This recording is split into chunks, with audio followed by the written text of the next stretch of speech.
I'm going to present to you my screen. Presenting to you the financial income operation of our cooperative. Since we started in January 2024 to December 2024, we have accumulated cash flow of, as you can see on my wall. Can you see? Can you see? Yeah, yeah, it's clear. Can. Okay, this is the financial income operation of our cooperative. Now, since January to December, we have accumulated an interest income on loans amounting to 112,950 pesos. Yan ang nalikom mula nung nagsimula tayong magpautang, meron na tayong nasingil na interest ng mga inutang na 112,950. Then, we have the miscellaneous income, which is the charges. Kapag nagpapaloan po tayo, meron silang binabayaran na service fee, cable fee. So, ang nalikom na miscellaneous income ay 12,890.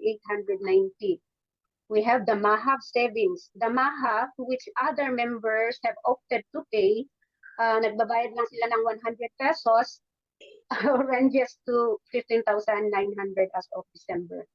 Membership, dahil 20 members, minultiply na lang natin ng 300 kasi lahat naman ay nagbabayad, so we have 6,000 pesos. With a total of gross surplus amounting to 147,740. This is the total gross surplus in 1 year, in 1 year of operation. So what we are going to do is to less the statutory funds.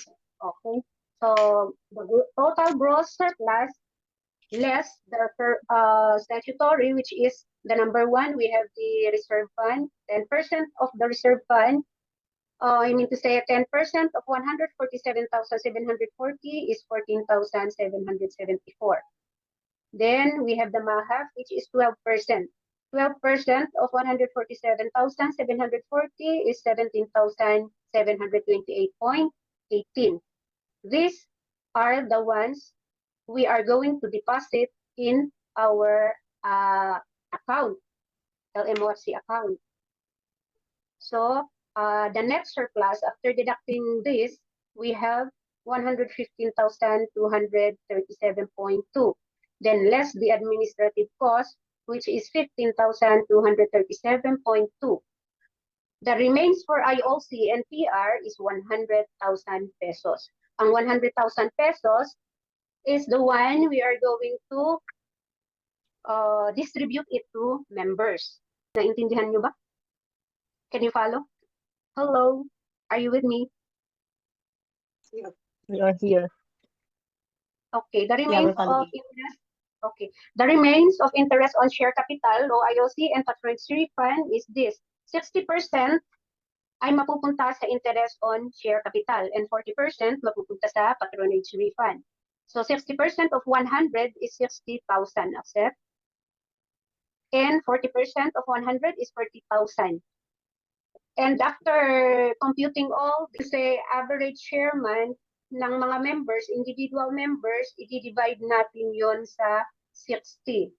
So 60 divided by the total average share month para makuha natin ang IOC rate, or yes, rate on IOC, which is 2.261557.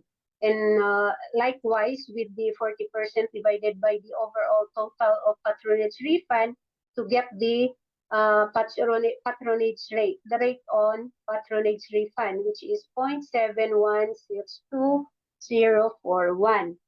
So this is the financial operation of our cooperative. Periodic summary of operation, cash flow. Ito yung summary natin from January 8 to February 8. Meron na tayong capital share na 100,000. As you can see on my screen here. Read it by 8 to March 8, wala tayong napamember. Meron lang tayong interest on loans at saka charges. And then, sa March 8 to April 8, meron tayong napasok na nag-member na isa lang. So 5,000. And then membership 300, 100 health, and 100 mortuary. And the interest na na-receive natin is 6,750 and the charges is 900. Then April 8 to May 8, wala tayong napapasok na member. Only the interest, which is 6,500 and 820 for the charges. That is on May 8 to June 8, we have 20,834 na receive na payment ng members.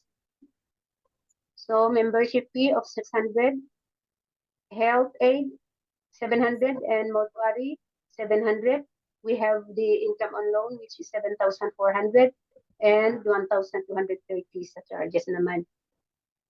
So sa June 8 at July 8, walang napasok, pero may nagbayad ng membership na 600.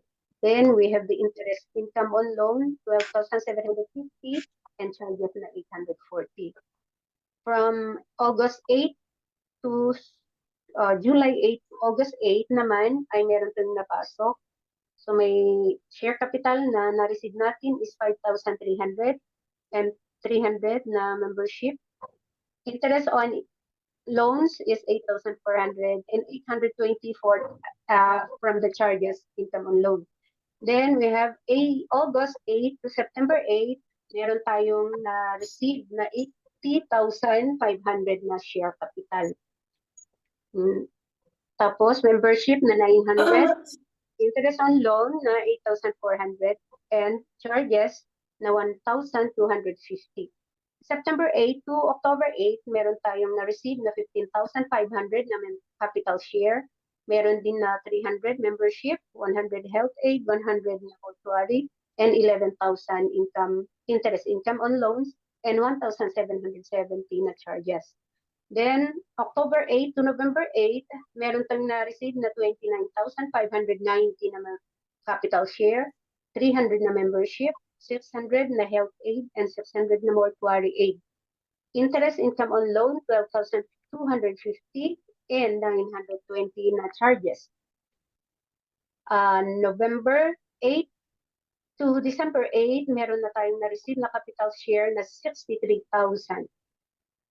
Membership na 300, health aid 1,400, mortuary 800, and 17,500 na interest on loan, 1,390 sa charges. December 8 to January 8, meron tayong na-receive na capital share na 8,500 and health aid na 400, mortuary na 700, interest income on loan na 21,250 and 2,130 na charges. If there is no membership, ibig sabihin nag-additional share capital sila. Okay? So yung iba naman, may nahuli ang membership, nagbigay na agad ng share capital. Okay, so did you follow? Naintindihan niyo kung saan nanggaling ang ating pera?